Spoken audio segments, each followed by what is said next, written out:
Hey folks, good morning. It's me, Christiana Gaudet. Today is November 25th. It's Monday. That means it's time for our 3-card weekly reading as we do every Monday. Before we get started, let me just share a few things with you. First of all, I want to thank people who came to our class last night. Tarot Tells the Story. We did a lot of good work, and hopefully people were able to take their tarot practice a step further. We have one more class here in my location in Palm City before the end of the year. That will be on Sunday, December 8th. It's a 4 elements class. So we're going to be working with the 4 elements for personal discovery, divination, and manifestation. It'll be a great class. You can sign up for it online. You can reach out to me. Would love to see you there. Of course, I also want to remind you about our holiday open house here in Palm City. That will be December 15th from 12 to 6. You can come and sit with as many of our readers and healers as you would like. All you have to do is bring your donation of non-perishable food items. So a lot of people here saying good morning. Thank you all so much for being here. Marianne, Neil, TK,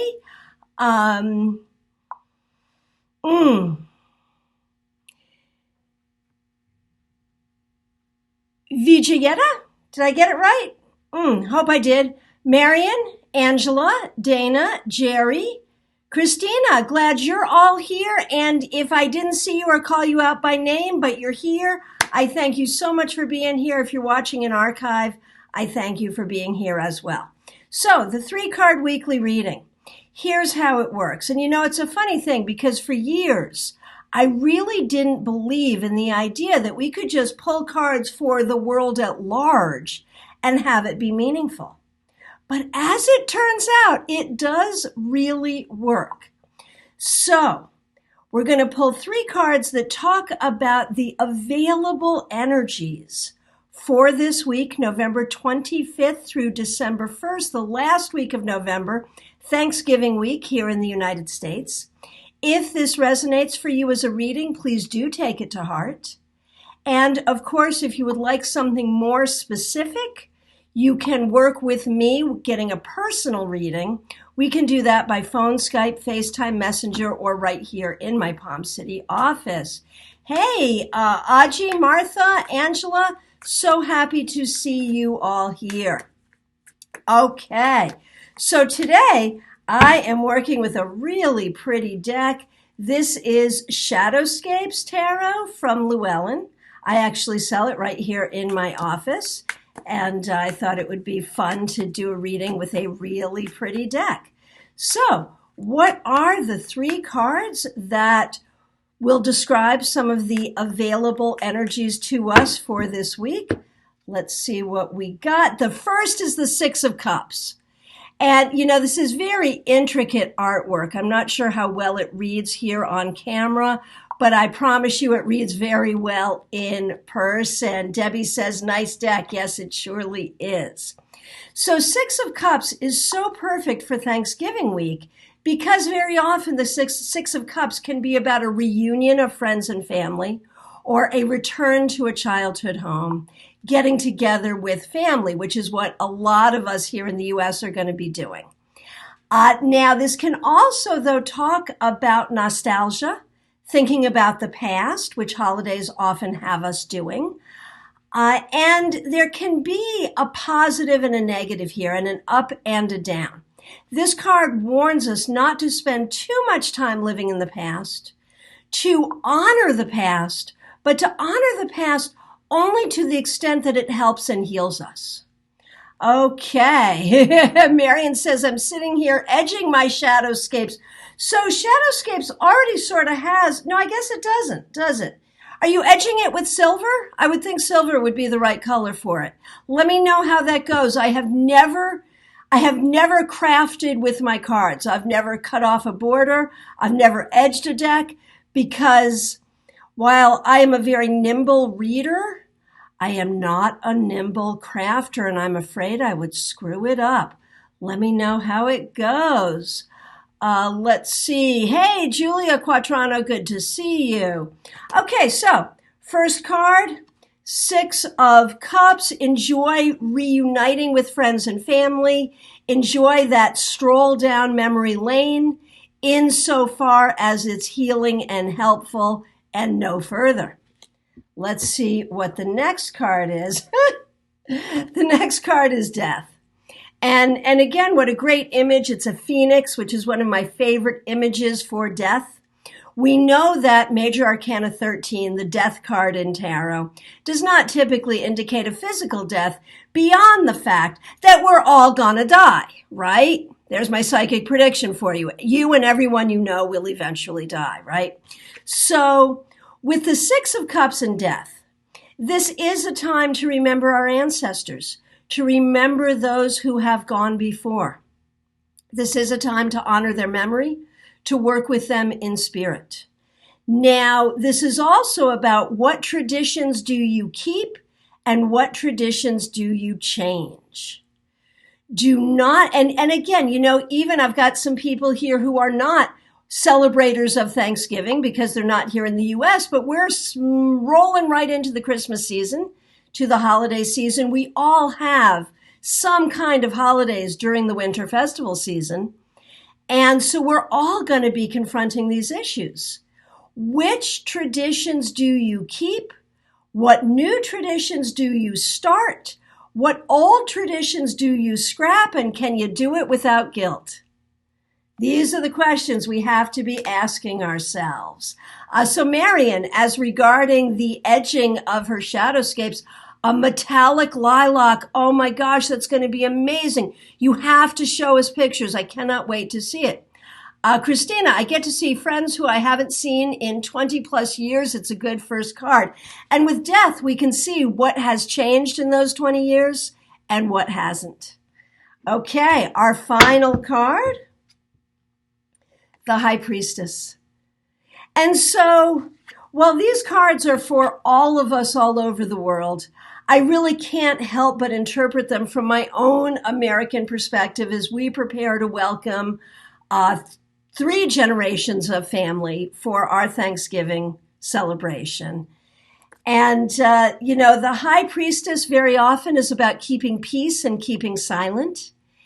And in today's very divided political culture, we will have a much nicer time at our holiday celebration when we keep our peace and keep silent with people with whom we don't agree but do in fact love, which I think is something that happens in a lot of families.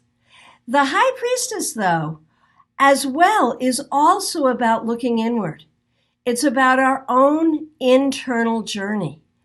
And so wherever we are in the world this week, it is a time to look to the past. It is a time to reunite with those we love. And it is a time to honor our memories and our traditions as long as those things are helpful and not hurtful. It is a time to accept what has changed, to make note of what has changed. With these 2 cards, it is a time to honor our ancestors in spirit and to feel their guidance with us at all times. Now, the High Priestess really confirms that because she really is a card of traveling the underworld, of our own subconscious, and traveling literally into the land of the dead. So the High Priestess is a card of mediumship.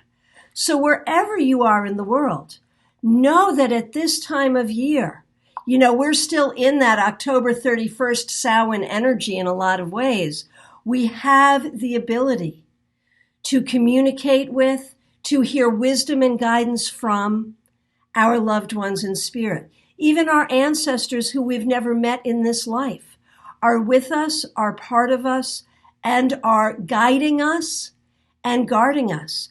And these 3 cards very powerfully speak to this.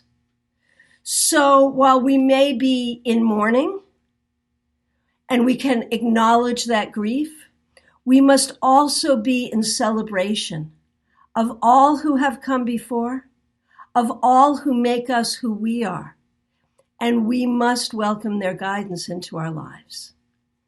With the High Priestess, we must nurture peace in our own hearts and peace with those that we love.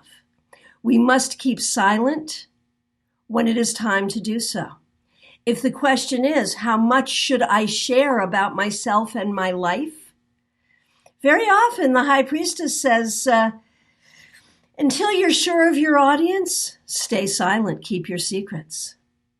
The High Priestess is also about honoring womanhood. Whether you yourself identify as female, whether it's about honoring the women in your family. You know, for my mother, who is one of my ancestors in spirit, no longer here with us on the planet, in body anyway, Thanksgiving was her least favorite holiday. She thought it was just a holiday of gluttony, which she did not condone. And she thought it was a holiday that made women work really hard. And so I always think about that. And so the High Priestess says, you know, if you happen to be doing a traditional Thanksgiving meal that is prepared by the women in your family, make sure you honor them. And wherever you are in the world, honor womanhood. Unfortunately, one of the things we're seeing worldwide is sort of an increase in misogyny. And I think the High Priestess comes up to remind us that not only do women hold up half the sky, without women, ain't none of us would be here. So honor yourself as a woman, honor the women in your lives, and work to create a planet where all people have opportunity and respect. Okay, there's your 3-card weekly reading. Melissa says, I'm with your mother. Yes, seriously. Dana, thanks for being here. All right. So remember, for those of you who are local, 4 Elements class, December 8th, and Holiday Open House, December 15th. For those of you all over the world, Global Tarot Circle. That's where we all get together right here on my Facebook page for an hour to share readings and an informal tarot workshop. It's free. It's fun. That's happening December 4th, 7 p.m. Eastern Standard Time. If you are not a member of the Global Tarot Circle Facebook group, please do find it, search it on Facebook, Global Tarot Circle, ask to join. That way you can help construct what we'll be talking about in Global Tarot Circle, and you will never miss a Global Tarot Circle meeting. We do that once a month. Now, we are also in our 7 days of gratitude, so I'll be back here later on today with a focus for gratitude, because today is day 5 in our week of tarot gratitude. Thank you guys so much for being here. I will look forward to seeing you soon. Take care.